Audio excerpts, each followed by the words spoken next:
La forma clausulada en lógica de predicados, también llamada forma normal o forma normal conjuntiva, tiene la misma estructura que en lógica de proposiciones. Básicamente es una conjunción de cláusulas. Vamos a definir acá abajo su estructura. Primero definamos cómo es una cláusula.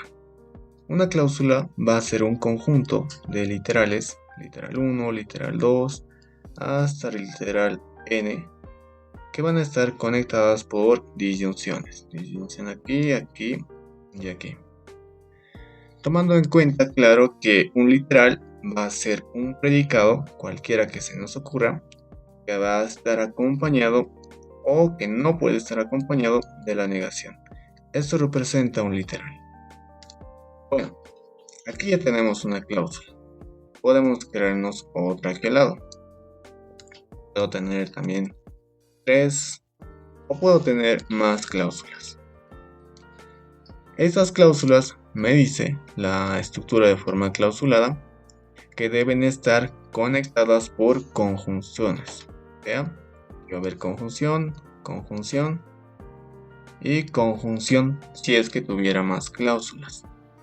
Básicamente esa es la estructura, una conjunción de cláusulas. Pongamos algunos ejemplos aquí abajo. Bien, tenemos aquí dos ejemplos y ahora veamos y analicemos si es que está o no está en forma clausulada. Vamos primero con el ejemplo 1. Esto que estoy marcando deberían de ser cláusulas, así que empecemos revisando aquello. Vamos con el primer corchete. Tenemos dos predicados, uno está sin negar, el otro está negado y está conectados por disyunciones. Que es cláusula, esto está bien, esto de aquí en medio es nada más un predicado. Esto también se le cuenta como una cláusula, así que el segundo está bien también. En el tercero tenemos dos predicados que están conectados por una disyunción, así que este también es una cláusula. Ahora la estructura de forma clausulada me dice que es una conjunción de varias cláusulas. Tengo acá 3 y las 3 están conectadas por conjunción. Entonces este primer ejemplo está en forma clausulada. Vamos con el segundo. Vamos a marcar esto y esto. Vamos primero si esto, lo que está dentro de este corchete, es una cláusula. Esto no es una cláusula ya que el negado está aquí afuera y la estructura de forma clausulada me dice que el negado tiene que acompañar a los predicados, como aquí, pero al estar fuera hace que todo esto no sea cláusula. En cambio este de aquí al lado, este P de X, sí es cláusula, pero el hecho de que este de acá no sea cláusula hace que todo esto no esté en forma cláusula. Entonces el ejemplo 2 no está en forma cláusula. La teoría me dice que cualquier sentencia yo la puedo transformar a su equivalente en forma clausulada. Así que ahora hagamos este ejemplo. Tengo toda esta sentencia de acá. Lo que yo voy a hacer es transformar esta sentencia a su equivalente en forma clausulada. Y para eso existen una serie de pasos. Vamos a empezar con el paso número 1. En el paso número 1 nosotros tenemos que eliminar las condicionales y las bicondicionales. Este paso lo vamos a realizar aplicando las definiciones del condicional y las del bicondicional. Vamos a identificar primero en nuestro ejemplo si es que tenemos condicionales o bicondicionales. En este caso tenemos acá uno, este condicional. Bueno, entonces aplico la definición a toda esta parte y lo que me va a quedar va a ser esto. Pongo aquí a disyunción y la precondición la voy a negar. ese es el paso que se hace para eliminar el condicional. En caso de que hubiera otro, aplico el mismo paso, y en caso también de que hubiera un bicondicional, igual aplico la definición del bicondicional y la del condicional. Como paso número 2 tenemos introducir las negaciones. Para eso vamos a tener estos dos casos. Cuando el negado, la negación, esté afectando al cuantificador. En este caso nosotros tenemos que ver la forma de introducir este negado acá adentro. En otro caso, bueno, esto lo hacemos con ayuda de la equivalencia entre cuantificadores. En otro caso sería cuando el negado está fuera de los paréntesis, de los corchetes o de las llaves. De igual forma, tenemos que ver la forma de introducir ese negado acá adentro, dentro de los paréntesis, corchetes o llaves. Eso lo hacemos con ayuda de las leyes de Morgan. Bueno, entonces verifiquemos si en nuestro ejercicio tenemos algo similar. Acá tenemos este negado que está afectando al cuantificador. Entonces nosotros tenemos que ver la forma de introducirlo aquí adentro. Y para eso, como les mencionaba, vamos a utilizar la equivalencia entre cuantificadores. Entonces, al aplicar esa equivalencia, dejamos de escribir el negado y el cuantificador existencial lo vamos a cambiar por un universal. Y el negado lo vamos a mover a lo que está. Bien, ahora el negado está acá afuera, fuera del corchete. Entonces tengo que otra vez ver la forma de introducirlo acá adentro. Y eso lo hago con las leyes de Morgan. Entonces vamos a cambiar esa parte. Introducimos aquí y vamos a introducir.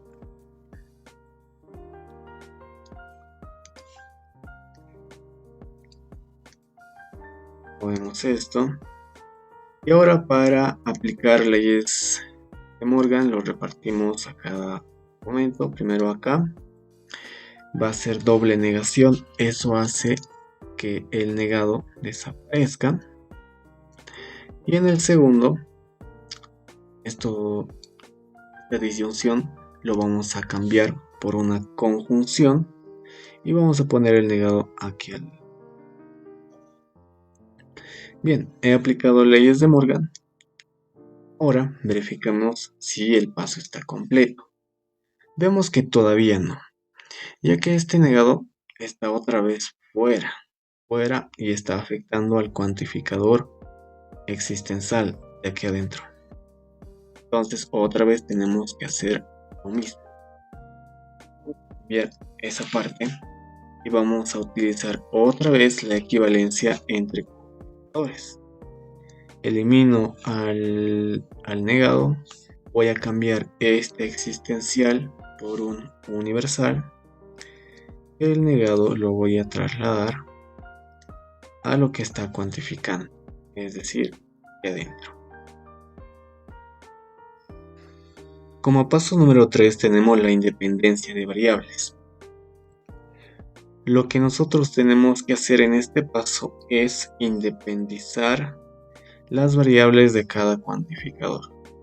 ¿Eso a qué se refiere? Bueno, básicamente tengo que lograr que cada cuantificador tenga su propia variable. Bueno, entonces verifiquemos si es que se cumple este paso. Este cuantificador está trabajando con la variable x, este otro con la variable y, este otro cuantificador con la variable z y este otro último con la variable x. Como vemos, esta variable se está repitiendo en este otro cuantificador. Entonces es ahí donde yo tengo que hacer el cambio.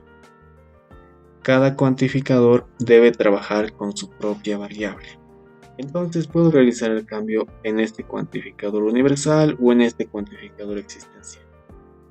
Vamos a cambiar en el del existencial.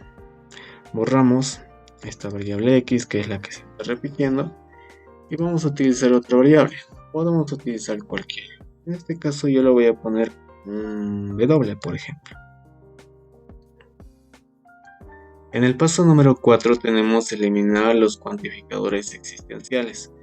Para eso tenemos dos casos.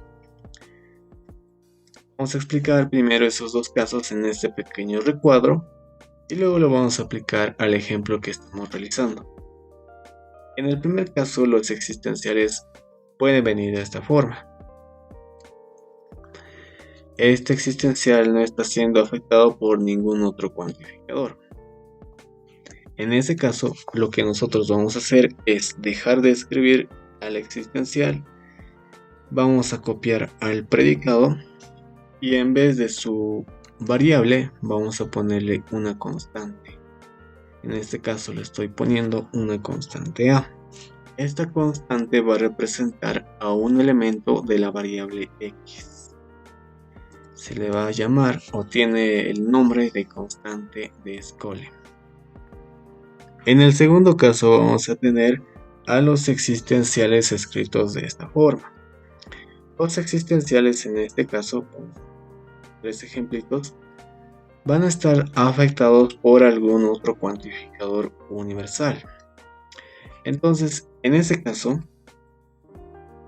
este primer ejemplo está siendo afectado por un cuantificador universal con la variable y. Eso lo copiamos como está. Y dentro, es decir, al existencial, no lo escribimos. Vamos a copiar su predicado, que sería IT. Y ahora en vez de la variable x ya no le vamos a poner una constante, sino que ahora vamos a utilizar una función. Esta función se le llama función de Scholen. A esta función le vamos a mandar un argumento. Ese argumento, en este caso, es y. Esta variable es la variable del cuantificador universal que está afectando a la existencial, que sería esta, la variable y. Vamos con el otro ejemplito. Tenemos algo muy similar, solo que no está con un corchete, sino que está escrito de distinta forma. Tenemos el universal y seguido tenemos al existencial. Entonces hacemos lo mismo, copiamos al cuantificador universal, el cuantificador existencial no lo escribimos, vamos a copiar su predicado y dentro vamos a mandarle en vez de esa x una función. Esta función va a tener otra vez como argumento a la variable y, que es la variable del cuantificador universal que está afectando a la existencial. Vamos ahora con el último ejemplo.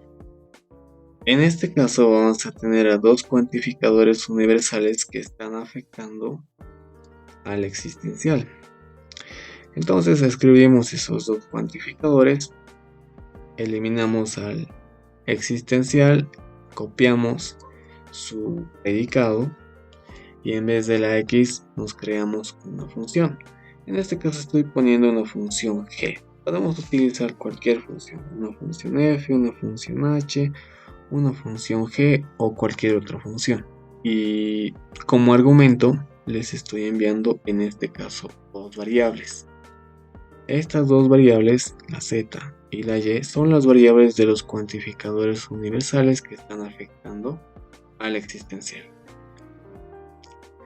Entonces, esa es la forma de proceder para eliminar los cuantificadores existenciales. Este proceso se le llama escolenización.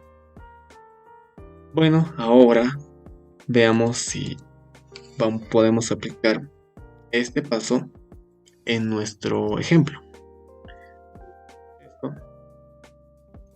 Y vamos a identificar a los cuantificadores existenciales. Vamos a nuestro ejemplo que solamente tenemos uno, y el existencial con la variable w.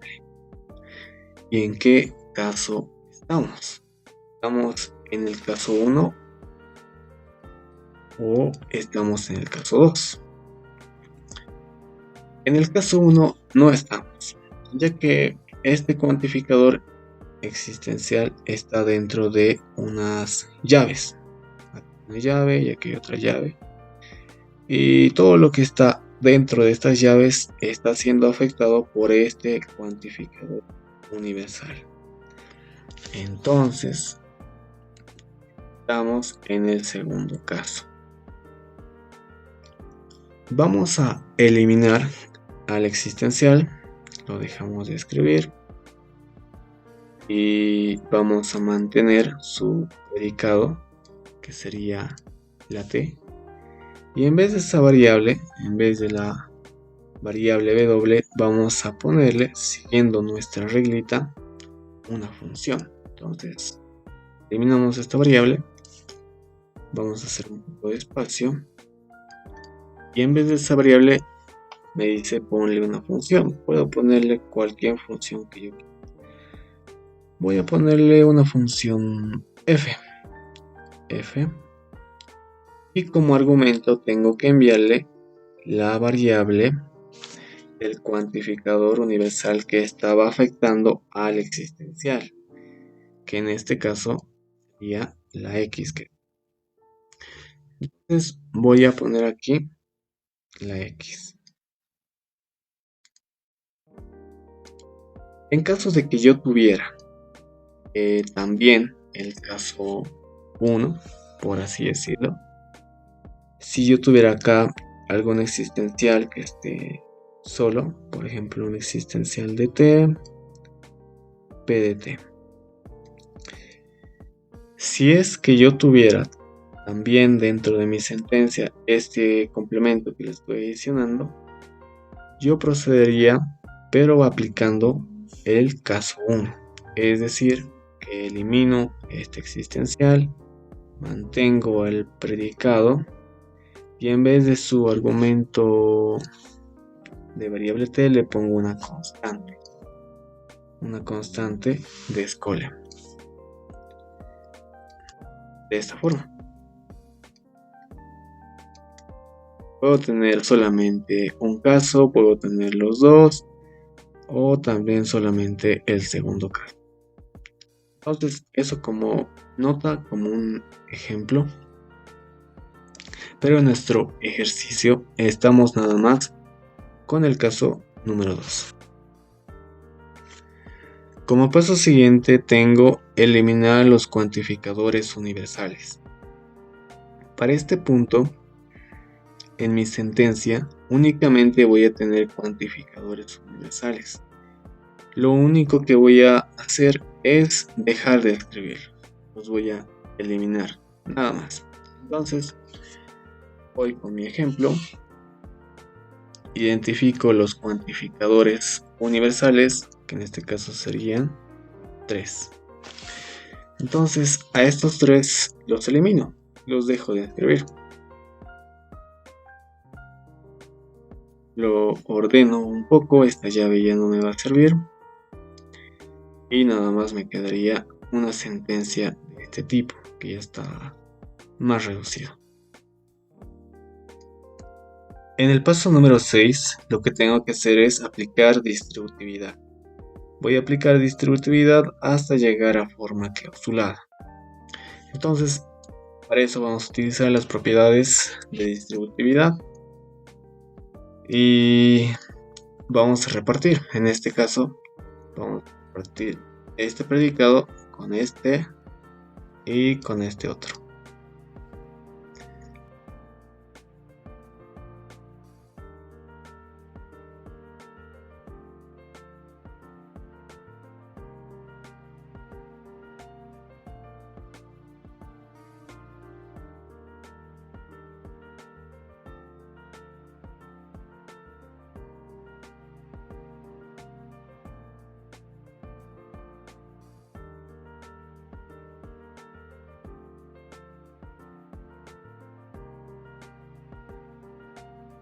En algunos casos sale sencillo, pero en otros tengo que seguir aplicando distributividad hasta llegar a forma clausulada.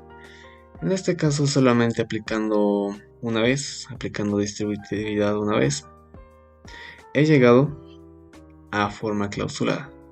Y verifico. Todo esto debería de ser una cláusula. Una cláusula, sí, porque son dos predicados que están conectados por una disyunción. Este otro segundo será cláusula. Si es cláusula, ya que tengo dos predicados, uno está negado, el otro está sin negar y están conectados por la disyunción. Y que si es una cláusula, este también es una cláusula, están conectados por una conjunción, entonces sí está en forma clausulada.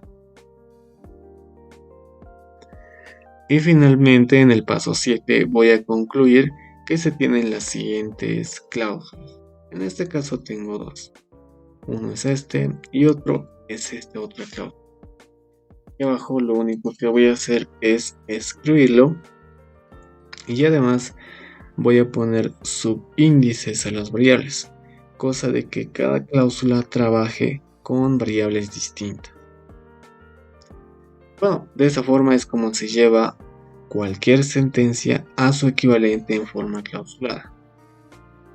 Hago también un paréntesis ya que estos son los 7 pasos, pero no necesariamente tienen que estar los 7 para llevar alguna otra sentencia o en algún otro ejemplo a su equivalente en forma clausulada. Bastaría a veces con pasos, con 3 y no necesariamente con los 7.